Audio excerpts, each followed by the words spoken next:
Hello, everybody. Welcome to Just Ask Spirit. I'm Sherry Boyle. I'm your host of the show. I'm also the author of many books. My most recent book is called Energy in Action: The Power of Emotions and Intuition to Cultivate a Life of Peace and Freedom. If you're new to the show, I want to welcome you to the show. It's a show about spirituality and mental health. It's about a lot of things, but we make sure that we include spirit, right? The spiritual aspects of ourselves.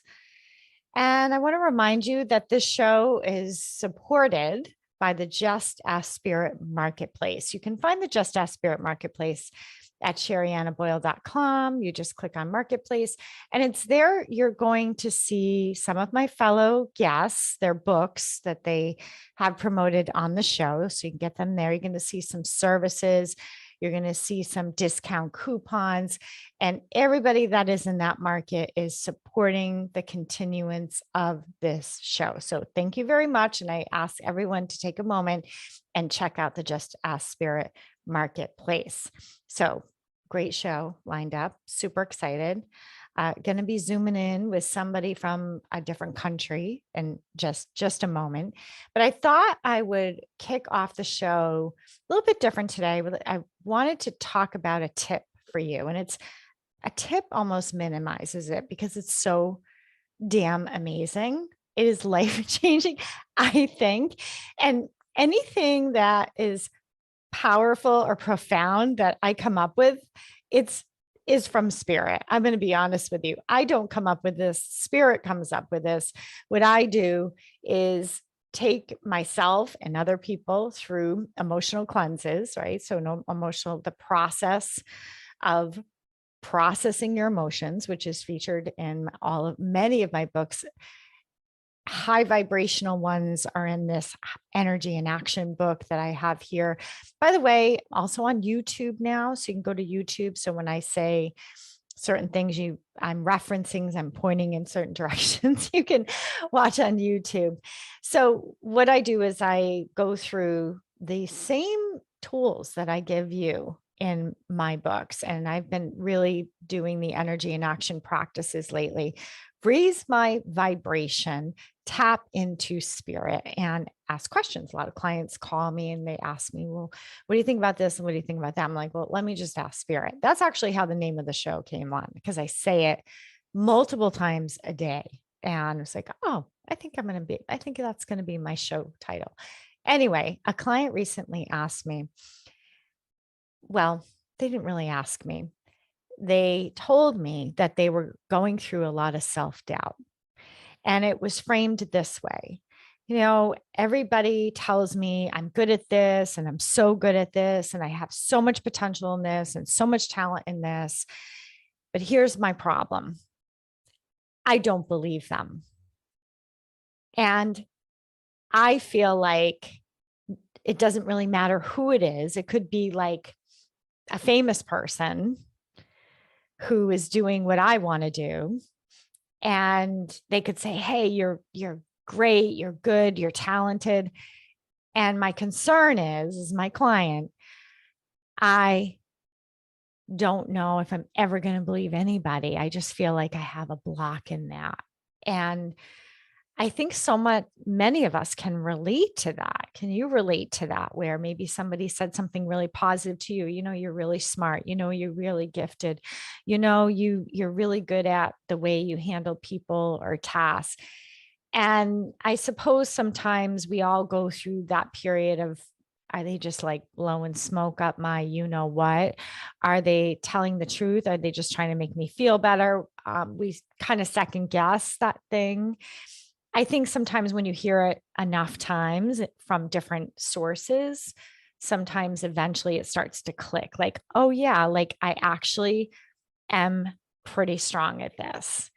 And I've certainly been there myself many, many, many times in my life where people have said, you're really good at sort of off the cuff. I get that a lot. You're good off the cuff. And in the beginning, I was like, okay, that's very nice of you. You're so sweet. You're so kind.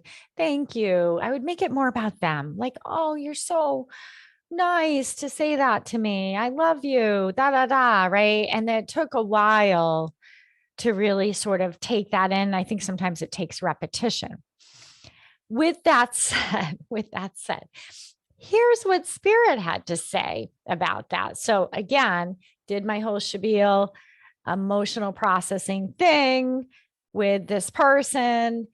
And I asked Spirit, and Spirit described it. And a lot of times I get piecemeal from Spirit, and I have to put the pieces together. I think that's a big part of channeling, quite frankly, is you get a little bit here and you get a little bit there, and you have to know, okay, you have to kind of feel it out. At least that's how I do it. I feel it out and kind of put those puzzle pieces together of the way that Spirit is explaining this to me, because this isn't like a dialogue like you and I. So Spirit said, sometimes what can happen, I'm just going to say it the way I would say it, not the way it came in, is that we have these two sides of ourselves, right? We have the side of ourselves that says, yeah, I'm going to do it. And I believe myself. And then we have another side of ourselves. It's kind of like that inner critic, the inner bully that says, no, you're not. No, you're not. You're not going to do it this time. You're not good enough. You don't have enough experience. People aren't going to believe you, and whatever it is. So you have the inner critic, which I can also call the inner bully. And then you have your, yeah, I can do it myself. So, Spirit described it as, it's kind of like you're on different teams, right? So your inner critic is like the opposing team. And all of a sudden what happens is you start to compete with yourself, meaning I got to prove you wrong, inner critic, this and that. Or you get defeated by that opponent. Your inner critic becomes your opponent. And so Spirit said, think of it like a spiritual team, right? When you join yourself, when you're no longer two different people, right? Oh, here's the part of me that's confident. Here's the part of me that has that inner critic. When those two come together, you are on the same team. It's called wholeness. And that's what you get from emotional processing. You become whole. And think about what happens, my friends, when you're on the same team. When someone goes to try something on the same team, do you say, yeah, you're not good enough, you're not ready? Do you say that? You're not going to do it this time. You can't do that. Who do you think you are? No. You wouldn't say that to a team member. You would say, you got this. Go for it. You can do this. Come on. You would cheer the team member on. And so here is the tip. And I'm telling you, it works so damn well when the inner critic comes in. And again, this was some from Spirit. So thank you, Spirit, for channeling and bringing it to all of us. Here's what I want you to say. 2 words. Same team. Same team. Just say to that inner critic, hey, we're on the same team here. And that's going to redirect you to start supporting and encouraging yourself, praising yourself. You are on the same team. I hope that helps you in some way. My guest is here, so hang in there. We're in for a treat. This is going to be a great show. Bernadette Logue, welcome to Just Ask Spirit. Thank you for having me. I'm excited to be here. Oh, I'm so excited. Tell everybody where you are right now. Where's your location?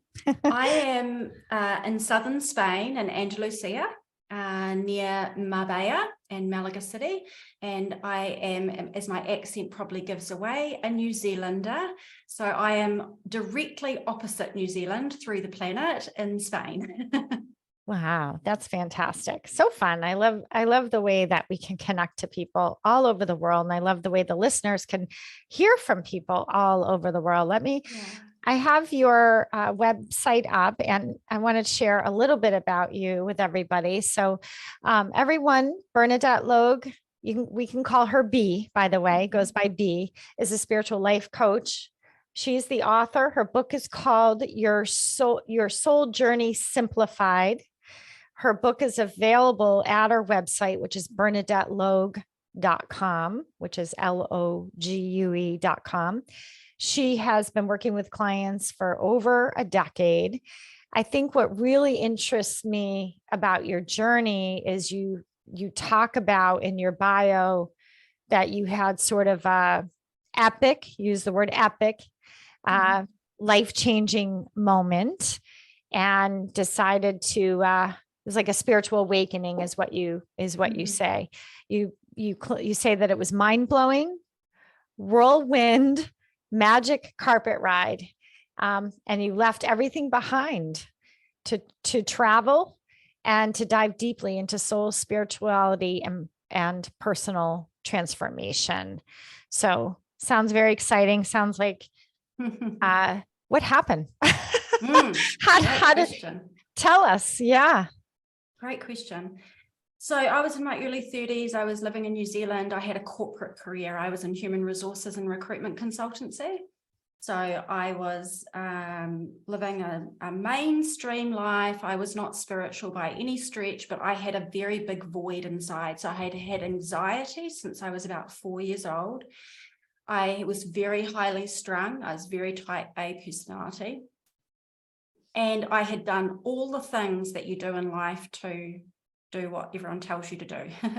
And I had done it at 100 miles an hour to get the career and get the education and get married and get the house and do all the things. And I was wondering why I was not fulfilled. And I was deciding that, well, I must just have to have babies because that's the next thing. And at the very moment where I was like, melancholy and sad and why am I not fulfilled with my job and why am I not fulfilled in my life? I'm obviously very selfish because I've got a great life. Doing a Catholic guilt trip on myself and decided I was going to have children. But I didn't really know if I wanted children, to be honest. And Providence stepped in. And at the time that I was in that state, I got a lot of random signs and synchronicities that pointed me to me going to a spirit channeler, a person who channeled a particular spirit. And this is before you had this is before anything happened. So this is just from a melancholy. What am I doing with my life? Why am I not fulfilled? Completely disconnected, not a spiritually connected person at all. Went to this session with this person and it just it was like popping the lid off Pandora's box.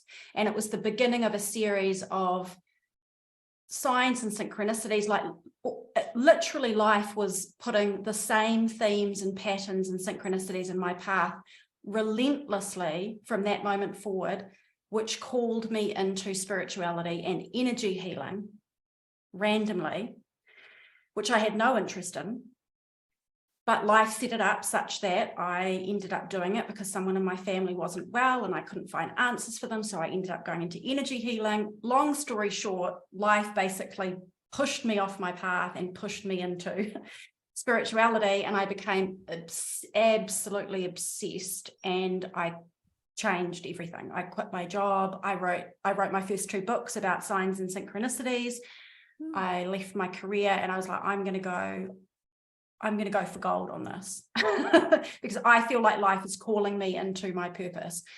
So that was my, what I call the magic carpet ride, unicorns and rainbows spiritual awakening. And I've had others since then that were dark night of the soul spiritual awakenings to different levels. So just to put it in context, it hasn't all been dancing through the fields of roses on that journey. Wow. Interesting. So did you end up having the children? No, I have no children. I am 100% clear about that whole thing for my soul and what I'm up for here and where I've been before this lifetime. And I have had multiple gigantic Doberman fur babies who were my babies. So I always laughed to my parents, I'm the last one that hasn't had children and they'll be holding out hope for a long time because I will only be mother to fur babies.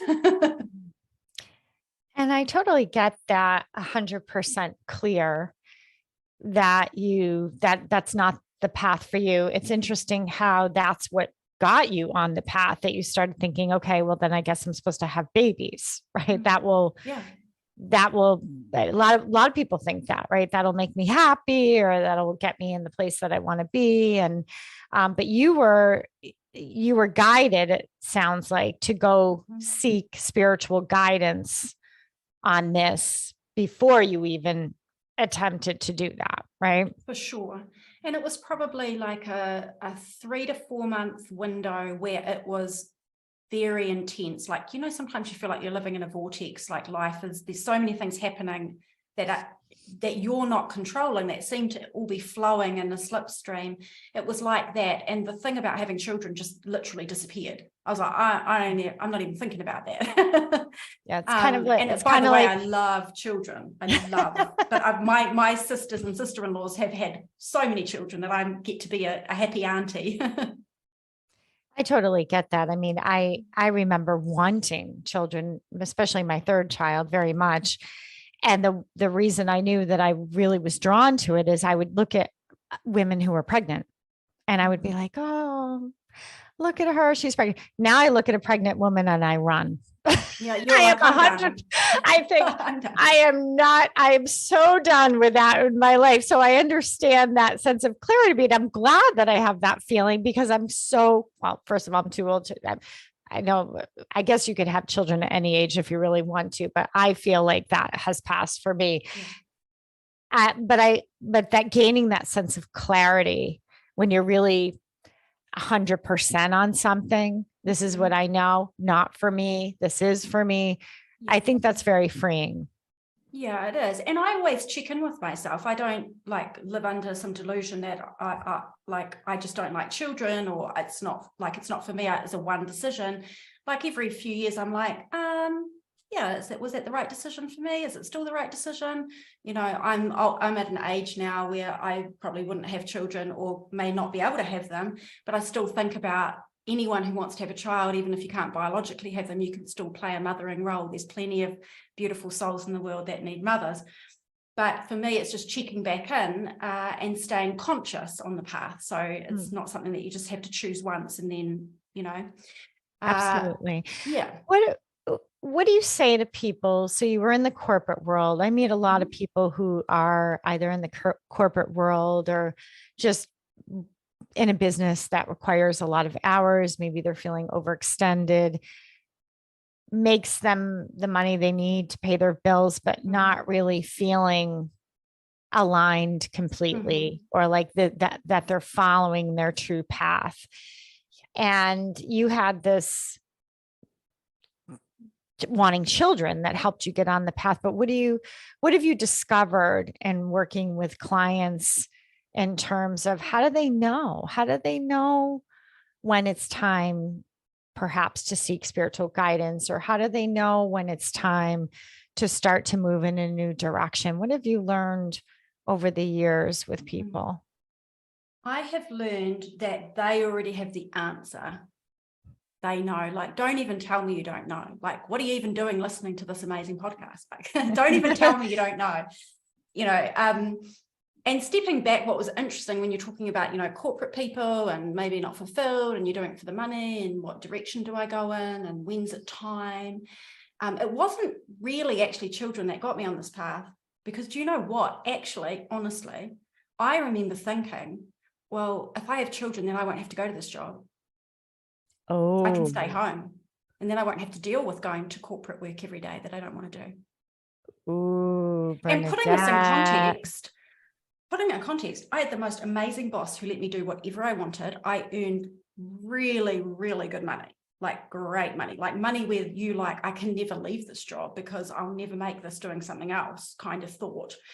And amazing colleagues that were my besties. We had the best time and I could do it with my eyes closed. And it was a great, great job. It was difficult to leave that.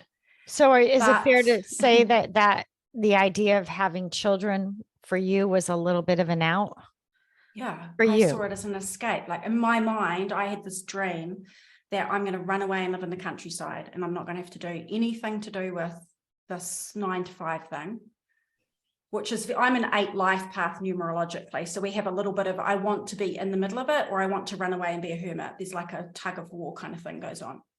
But, the thing about that job and anyone who's listening who's in a corporate career, and maybe it's great in so many ways, but there's something just not quite right. It is 5,000% setting you up for whatever's coming next, because I can see now, having left that 11 years ago, that every job I had from the moment I left university set me up to do this work now. And I had no idea that all the different skills accumulated over the, whatever it was, 14 years leading up to me doing this work would actually be essential for me to now do this. So wherever you are, it's most likely a bridge, a foundation, a wall on the house, the chimney. It's something that will end up aiding you in some way.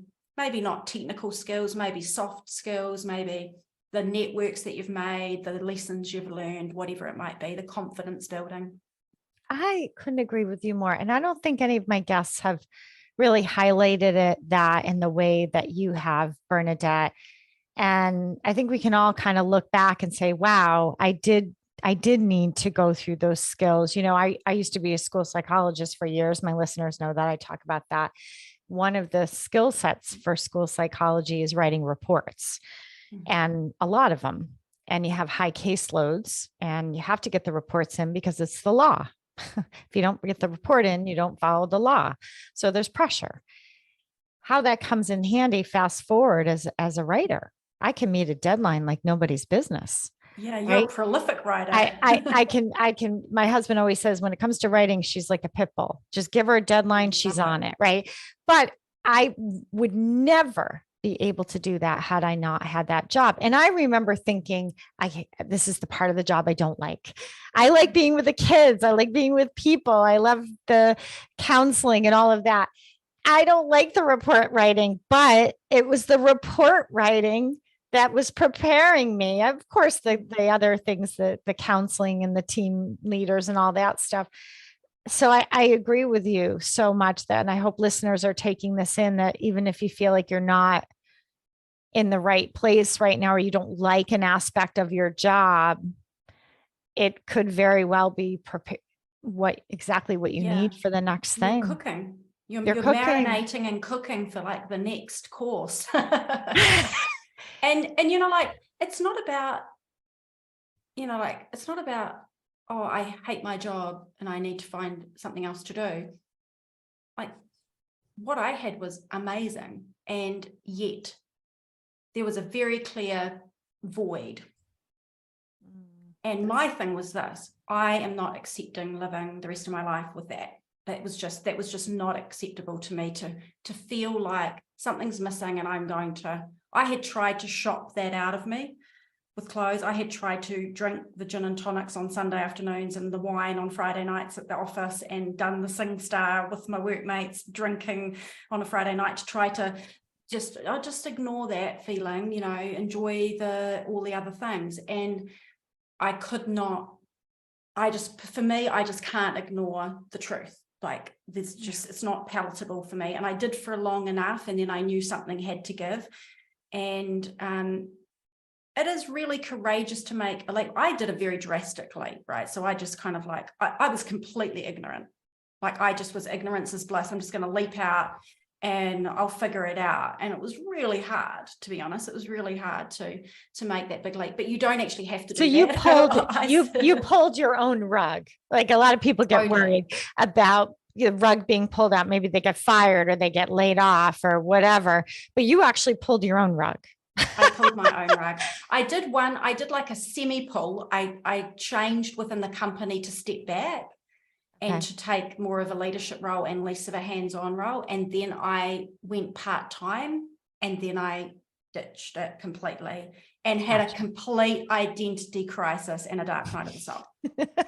Yeah, that was fun. It's a journey, right? And can we talk about that void piece, Bernadette? I think you bring up something. I'd like to dig into that a little bit, because I think about a lot of people feeling that sense of void. What have you learned about the void, or what do you coach your clients on?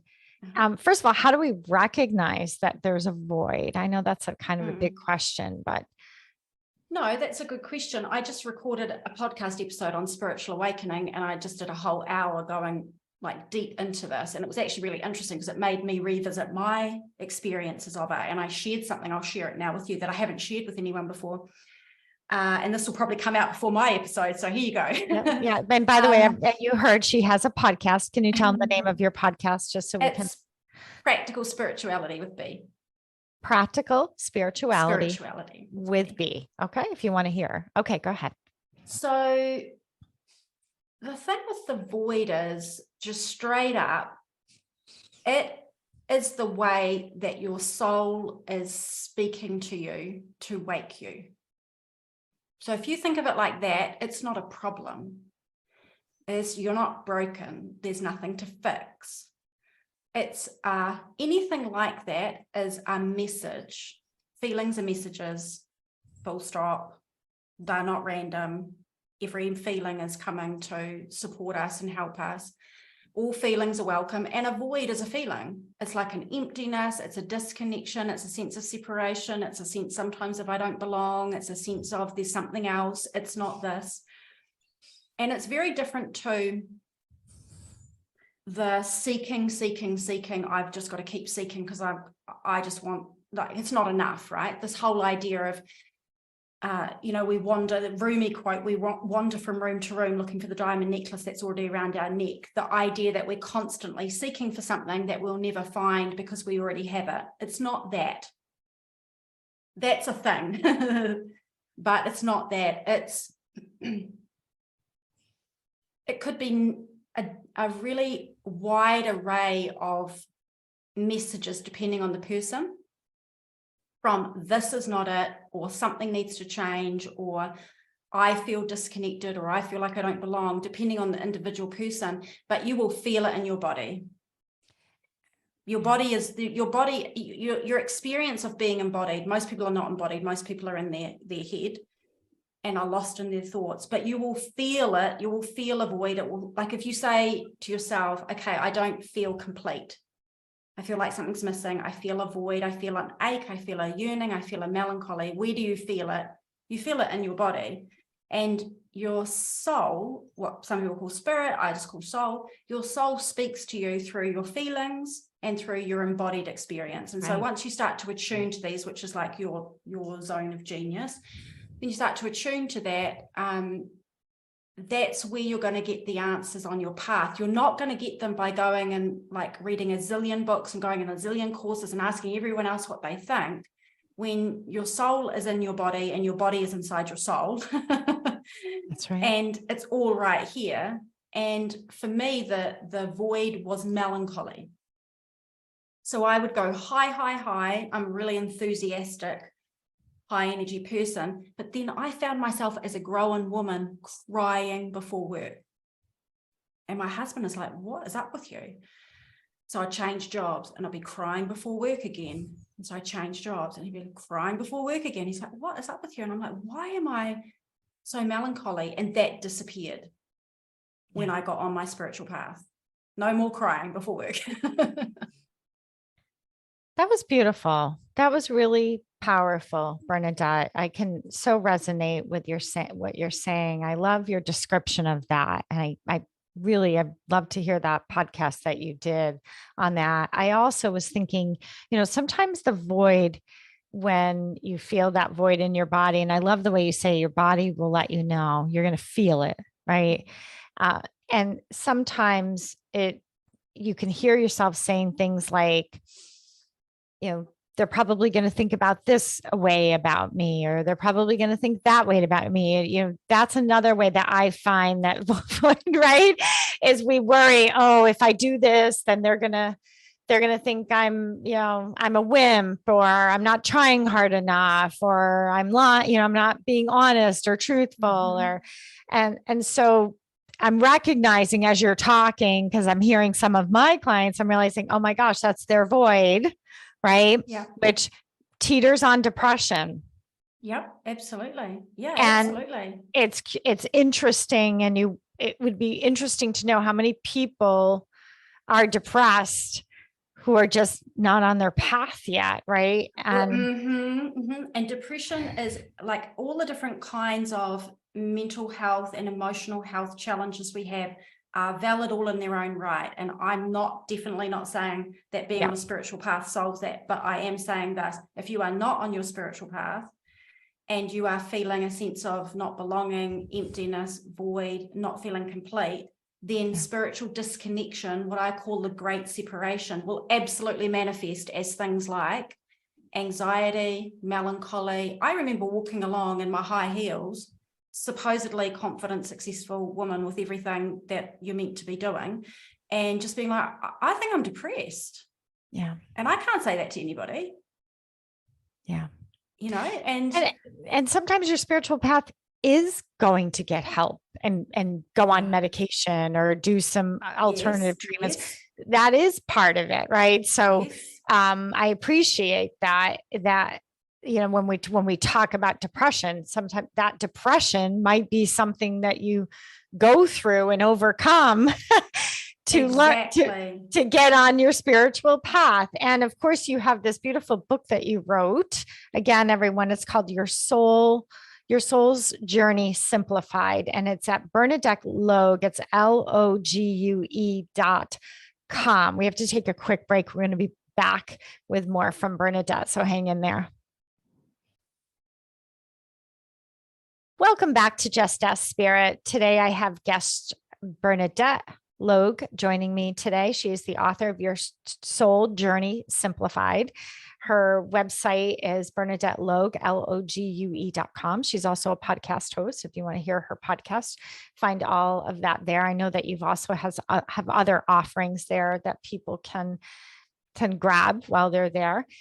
So we were talking about spiritual disconnection, right? And I have a feeling a lot of people can relate to that. It's like we're on the path, but we're off the path. We're on the path, but we're off the path. You were completely off the path and then completely went on the path, which comes with its fair share of ups and downs, right? I just wrote a book on spiritual laws and energy in action. So, I mean, that is very common that things swing in one direction and then go back in a new direction. So in terms of, we were talking about the void, how do you recommend, or what suggestions do you have for the downs? Because we're letting people know it's not linear, people. I think we think, well, I'm on the path and I'm just going forward. Oh, no. Okay. Yeah. So I'll just be really transparent. Please. I've been on the path since 2010. It's 2023. I had a big magical rainbows and unicorn awakening, skipping through the daisies in 2010. I had a dark night of the soul. I went like further on my path, went deep diving down the rabbit hole, like creating everything, setting everything up, amazing, traveling around the world. I've just had like the darkest night of the soul. After you traveled around the world? Just recently. Oh, recently. Like, okay. Yeah. Okay. So like, it's like, you're going to go on the path when you are not going to go from asleep to you are an enlightened Zen Buddha guru. You are going to awaken in stages, and life will never awaken you with more than you can handle. So I asked recently, why am I seeing all this now? And the answer was, because it's too much for you to have seen then. So it's a stage by stage awakening. So while we can say we've had one spiritual awakening where we wake up to the fact we're spirit and that we can manifest and there's something going on in this world that is not 3D, that's amazing. But then there are all these layers of awakening to higher levels of consciousness as your relationship with what I call source, which is God, creator, divinity, universe, starts to strengthen into this partnership, and more of the truth gets revealed to you from beyond the veil. It starts to show up in your life. You're going to go through more layers of shedding the untruth, everything that is not you, stepping into more of who you truly are. And that's a birthing process, people. That's like death of the old self and birth of a new self. And that is miraculous. And it can also sometimes be painful. But every single thing that you're going through in your life, bar none, is in the context of your soul journey, and all of it is to help you, even the stuff that is painful, where you think you're off track, something's wrong, you're not getting it, you don't know what to do. There is something powerful that is happening in that portal. For example, if you are in a low, you want to start to ask yourself questions like, what is this asking of me? I love that. Am I not willing to admit? I'm going to repeat that because it's so beautiful. What is this asking of me? Is that the correct? Yeah, because when you're in that state, so first of all, heads up, you're a magnificent spirit in total unity with all of creation, and you are currently poured into a body, and through your avatar self, called your personality, you're having a low. And what's happening is, from the moment you're born until the moment you transition back to non-physical, you are on a walk home to yourself, your higher self. And the second you embody your higher self, now you are blasting light into the world with your gifts. That might happen on your deathbed, or it might happen at 80 or 60 or 40 or 30. And if even when you're asleep, you're still making your contribution and learning your soul lessons. So it's always all happening.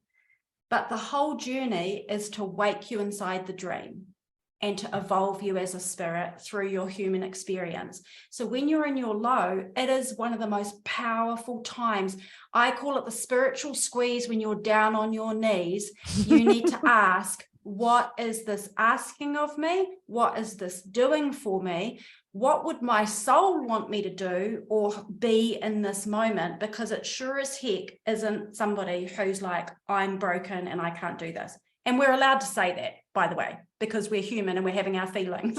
So we can cry and we can scream into a pillow and we can be devastated and all the things that we're challenged by. And at the same time, heads up, I'm not going to relate to you like you're a broken person, because you aren't. And that's really the opportunity in those times. I love the way you describe it as the spiritual squeeze, and you go down on your knees. And I think everybody can relate where that moment we're just like, uncle, uncle, that game. I have more than I can handle. And it's about surrender. I love your question. What is this asking of me? I feel like I started to hear another question come out of you. Do you have another question you encourage people to ask? There's so many that I use in those times. Like, for example,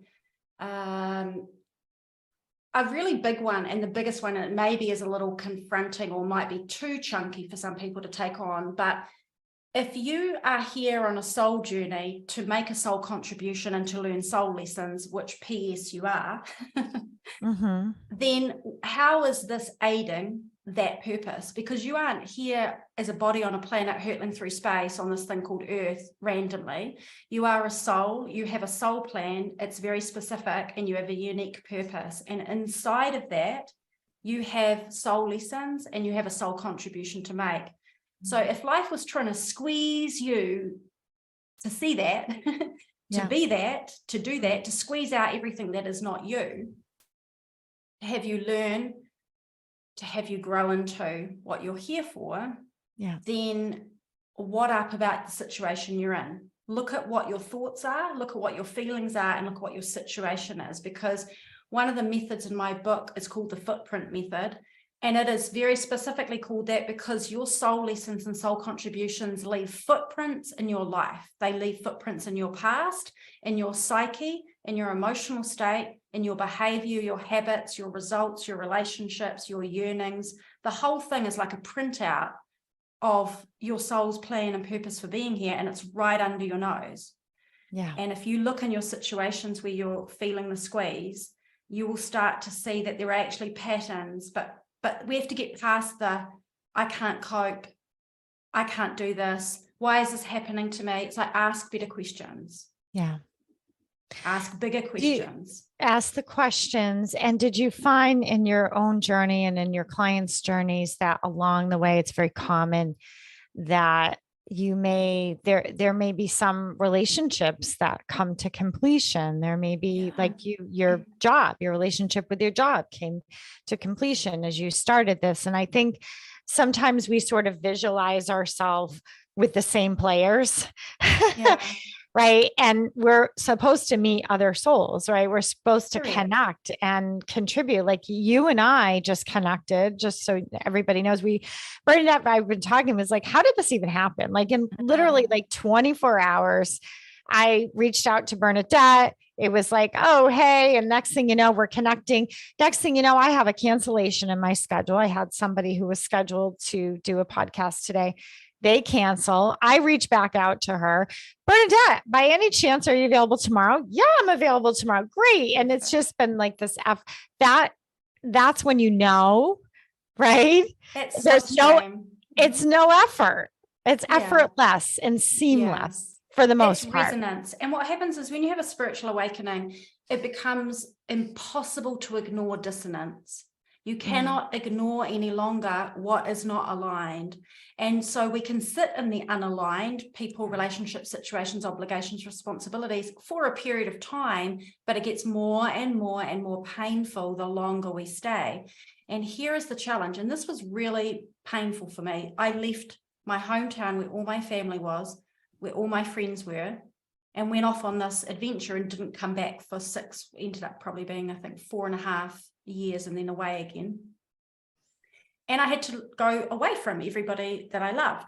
But that's not because there was dissonance. That was because I was getting called into life, right? And so sometimes you have to step away from people because you've got to go and do things. You've got to go and be on your path.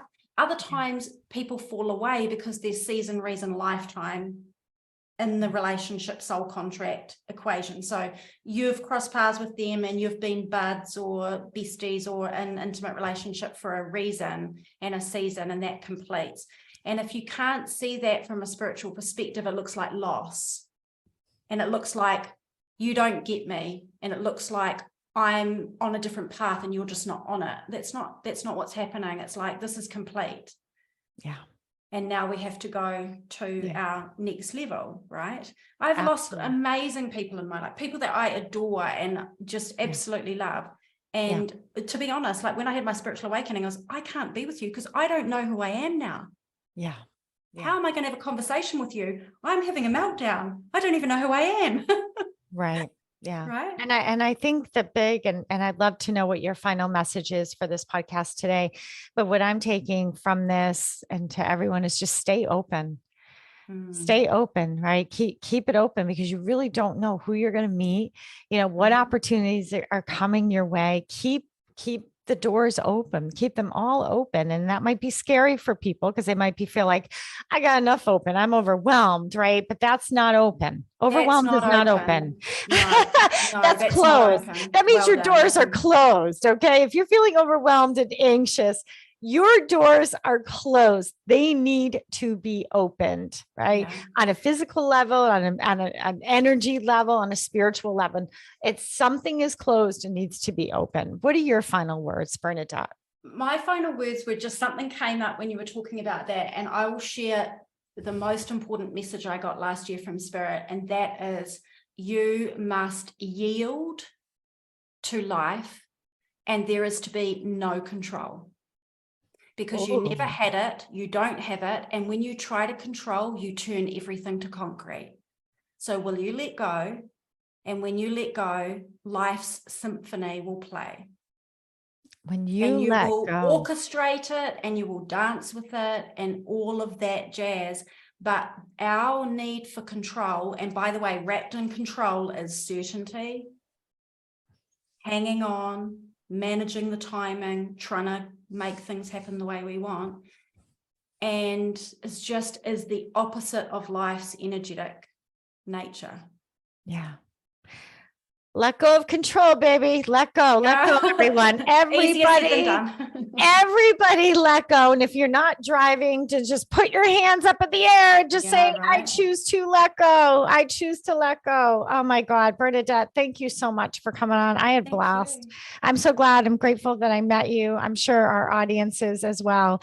Bernadette Logue, LOGUE.com, her book, Your Soul Journey Simplified. Go check her out.